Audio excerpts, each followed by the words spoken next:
Halo teman-teman semua, kembali lagi sama aku Audi di Streaming Amik Bandung Business Update. Nah, topik kali ini yang mau aku bahas tuh cukup relevan gitu ya, karena sampai saat ini juga masih berlangsung, yaitu perang antara Rusia dan juga Ukraina gitu. Nah, jadi topik yang dibahas kali ini yaitu Why Russia-Ukraine War took so long? Jadi kenapa gitu? Kenapa bisa berlangsung lama banget gitu? Sampai sekarang kan itu udah lama banget. Jadi konflik antara Rusia dan Ukraina itu sering disebut sebagai ya, perang Rusia Ukraina atau perang di ini apa sih? Perang di Donbas gitu ya. Memang ini tuh konflik yang udah berkepanjangan dan juga kompleks gitu. Nah, kenapa sih bisa kejadian? Pasti ada latar belakangnya dong. Nah, jadi latar belakangnya ini tuh kembali ke tahun 2014 silam gitu. Jadi dulu tuh ada presiden Ukraina yang pro ke Moskow itu namanya Viktor Yanukovych. Ini sorry ya kalau saya memang susah, saya juga bukan orang Rusia gitu. Jadi dulu itu Viktor Yanukovych itu digulingkan gitu, diprotes massal di ibu kota Kiev. Kenapa? Karena dia pro-nya ke Moskow gitu, ke Rusia gitu. Padahal dia presiden Ukraina pada saat itu tuh. Dan beliau juga menolak perjanjian asosiasi antara Ukraina sama Uni Eropa gitu. Nah setelah itu Rusia pun mengirim pasukan ke semenanjung Crimea. Udah dikirim pasukannya, mereka tuh ngebentuk kayak pemberontak separatis gitu di kawasan Ukraina Timur. Dan itu tuh wilayah yang tadi, wilayah Donbas. Nah jadi di bulan April 2014 itu pemberontak yang didukung Rusia itu di wilayah Donetsk dan juga Luhansk itu mereka memproklamirkan diri gitu. Jadi kedua wilayah tersebut tuh mengajukan permohonan supaya jadi bagian dari si Rusia. Nah, sebenarnya jauh ke belakang juga ya, di tahun 1991 ini kan dulu Ukraina sama Rusia itu kan nyatu ya, karena dulu sebutannya Uni Soviet gitu. Nah, jadi di tahun 1991 Uni Soviet ini runtuh gitu. Jadinya otomatis Ukraina ini memperoleh kemerdekaannya. Jadi udah Uni Soviet jatuh, Ukraina ngadopsi orientasinya itu ke barat gitu. Jadi memandang si Uni Eropa ini sebagai mitra yang strategis dan mereka tuh ngejar integrasi ekonomi dan politik yang lebih erat gitu, lebih intim lagi sama negara-negara barat. Lalu selanjutnya udah krisis di Crimea itu terjadi konflik bersenjata gitu di daerah Donbas yang terletak di timur Ukraina. Jadi di antara pemberontak separatis itu didukung sama Rusia dan juga pasukan pemerintah Ukraina. Jadi separatis di wilayah Donetsk dan Luhansk ini itu memproklamirkan negara-negara yang nggak diakuin gitu secara internasional. Dan dari situ pertempuran pun makin panas, berkecamuk, jadinya mengakibatkan ribuan korban jiwa gitu. Nah, karena ada perang otomatis mereka pada ngungsi gitu, jadi ngungsi secara massal. Kemudian selanjutnya ada intervensi Rusia. Nah, intervensi Rusia di sini itu karena konflik di Donbas ini mendapat dukungan militer dan juga logistik dari si Rusia. Jadi meskipun Rusia ini ngebantah keterlibatan militer gitu, tapi banyak laporan yang bilang katanya pasukan Rusia ini tuh terlibat dalam konflik tersebut. Ini termasuk pasukan reguler Rusia serta pasukan paramiliter dan juga sukarelawan yang didukung oleh Rusia. Lalu kembali lagi ke tahun 2014, jadi krisis di semenanjung Crimea ini ya yang bagian dari Ukraina itu. Jadi demonstrasi pro-Eropa di Kiev dan pergolakan politik di Ukraina ini memicu putusan Rusia buat menduduki gitu dan aneksasi ilegal di semenanjung Crimea.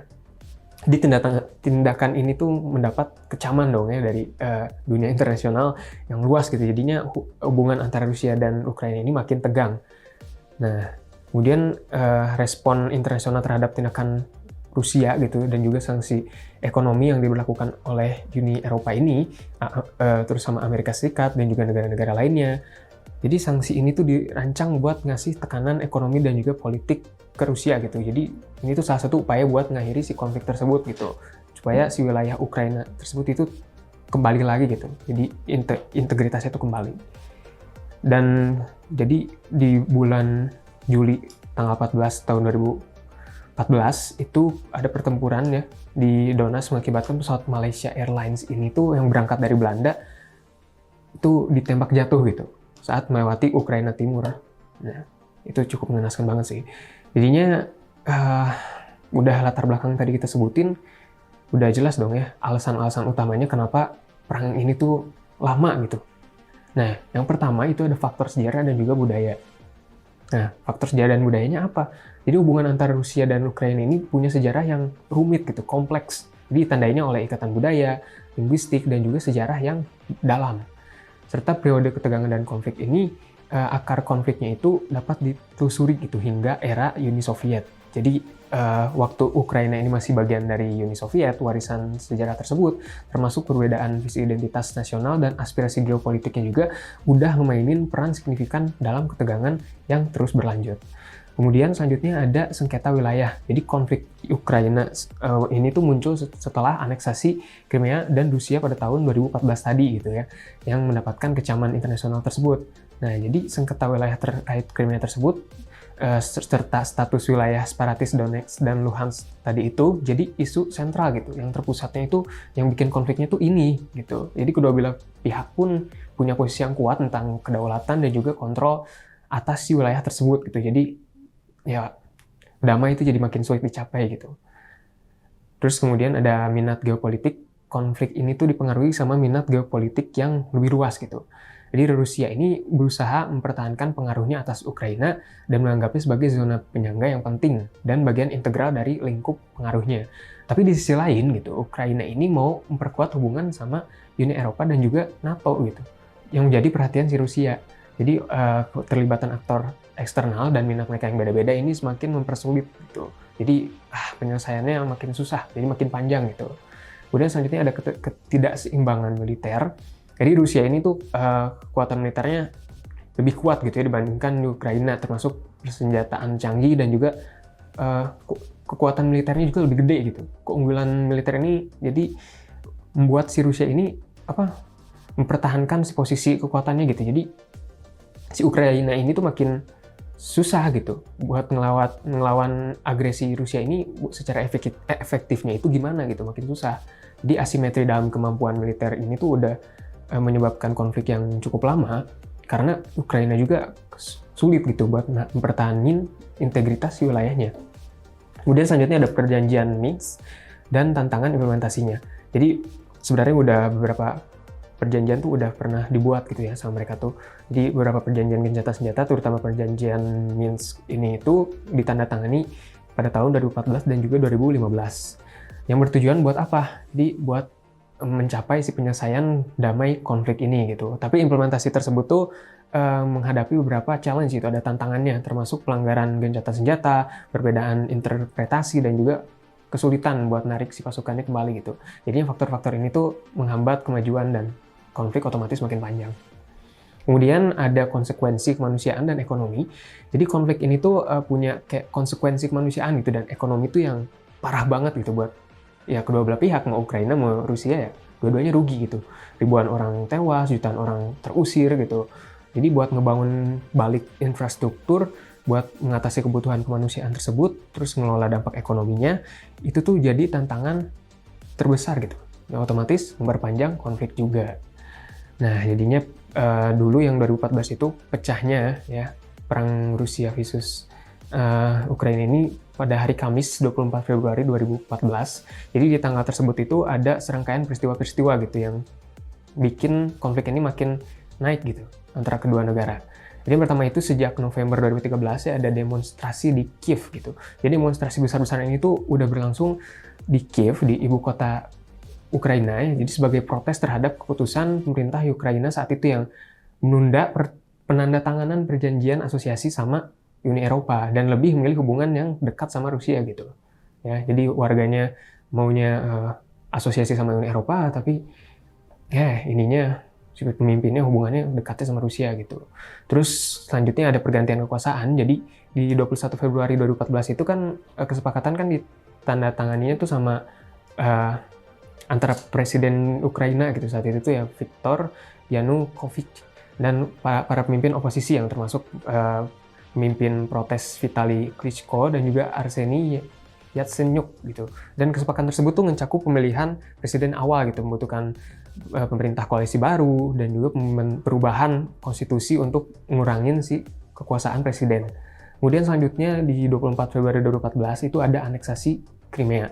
Jadi pasukan bersenjata yang nggak dikenal, yang diduga ya katanya itu merupakan pasukan Rusia, itu ngambil alih pangkalan-pangkalan militer yang ada di Ukraina gitu, yang terletak di semenanjung Crimea. Nah, jadi serangkaian peristiwa tersebut itu ngarahnya ke referendum yang diselenggarakan di Crimea pada Maret 2014, dan itu tuh menghasilkan mayoritas suara. Kemudian selanjutnya ada kejadian, jadi aneksasi Crimea oleh Rusia ini tuh didukung gitu pada tanggal 18 Maret 2014. Jadi Presiden Rusia saat itu Vladimir Putin secara resmi mengakui gitu. Jadi yang semenanjung Crimea yang tadi daerah Ukraina itu tuh diakui sama Vladimir Putin itu sebagai bagian dari Rusia gitu. Setelah aneksasi Crimea tadi, nah selanjutnya ada konflik Donbas gitu. Jadi konflik bersenjata ini tuh pecah di wilayah Donbas di yang timur Ukraina tadi loh. Jadi antara pasukan berontak separatis, jadi didukung juga sama Rusia dan juga pasukan pemerintah Ukraina. Jadi pertempuran ini terus berlangsung gitu sampai saat ini, meskipun terdapat gencatan senjata pun udah ada banyak perjanjian gitu, yang tadi perjanjian Minsk juga yang tahun 2014-2015, tapi tetap aja itu masih sampai sekarang. Konflik yang sampai sekarang masih terjadi itu berdampak besar gitu ke ekonomi global. Nah, kira-kira dampaknya ada apa aja tuh? Jadi yang pertama, itu turunnya investasi. Konflik bersenjata ini dan ketidakpastian politik di wilayah tersebut itu cenderung membuat si investor ini jadi nggak mau gitu, enggan ya buat investasi di kedua negara. Jadi itu tuh ngakibatin penurunan aliran modal asing dan investasi langsung asing gitu, yang pada gilirannya itu ngedampak negatif juga gitu ke pertumbuhan ekonomi mereka. Kemudian yang kedua ada gangguan pasokan energi. Ya, jadi Ukraina ini merupakan rute transit yang penting itu buat pasokan gas alam dari minyak dari Rusia ke Eropa gitu. Kalau konflik menyebabkan gangguan dalam pasokan energi ini, jadi ini bisa ngakibatin harga energi itu tuh naik gitu di seluruh dunia, dan juga bikin harga di pasar energi global ini makin nggak stabil gitu. Kemudian yang ketiga ada ketidakpastian harga komoditas. Jadi Rusia itu kan salah satu produsen utama kayak gas alam, minyak, biji logam. Jadi kalau ada ketegangan antara Rusia dan Ukraina, ya otomatis harga komoditas tersebut tuh jadi nggak stabil gitu. Karena pasar pun bereaksi terhadap ketidakpastian pasokan dan juga permintaannya. Kemudian yang keempat ada penurunan perdagangan internasional. Jadi konflik tersebut tuh ngehambat perdagangan antara kedua negara ya, Rusia dan Ukraina itu, dan juga mengganggu jalur transportasi penting kayak pelabuhan dan juga jalan raya. Di penurunan perdagangan bilateral ini tuh dapat mengganggu rantai pasokan global dan juga dampaknya negatif ke dunia ekonomi secara keseluruhan gitu. Kemudian yang kelima ada pengaruh di sektor keuangan global. Di ketegangan geopolitik ini tuh mengakibatkan resiko perang yang memicu volatilitas gitu di pasar keuangan global. Jadi hal ini tuh mengakibatkan penurunan nilai tukar mata uang, penurunan indeks saham, dan juga ketidakstabilan, lagi-lagi ketidakstabilan ya di pasar keuangan global yang dampaknya tuh ke ekonomi negara-negara lain gitu di dunia. Kemudian yang terakhir ada dampak kemanusiaan. Jadi perang ini kan ya otomatis ngakibatin korban jiwa dong ya. Tempat tinggal pun hancur gitu, nggak ada infrastruktur juga yang luas, tadinya ada rusak jelas. Jadi pemulihan pasca perang itu memerlukan sumber daya sama waktu yang signifikan gitu. Jadi itu tuh secara langsung malah ya ngehambat pertumbuhan ekonomi dalam jangka panjang. Oke, jadi perang antara Rusia dan juga Ukraina ini tuh yang dimulai di bulan Februari tahun 2014 silam itu tuh udah ngakibatin ribuan korban jiwa gitu. Dan konfliknya pun masih berlanjut sampai saat ini. Meskipun udah ada nego gitu ya buat mencapai perdamaian, tapi tetap aja gitu ya masih tetap berlangsung. Konsekuensinya juga lumayan serius, termasuk kerugian jiwa, infrastruktur, dan dampak sosial ekonomi yang luas bagi kedua negara. Nah, kira-kira menurut kalian ini gimana sih solusi terbaiknya gitu? Sampai sekarang kan orang lain pun masih bingung gitu. Oke, jadi segitu dulu yang bisa aku jelasin ya. Sorry banget kalau banyak pengucapan yang sulit gitu, karena kebetulan saya bukan orang Rusia. Jadi ya mohon dimaklum ya. Sekian. Bye-bye.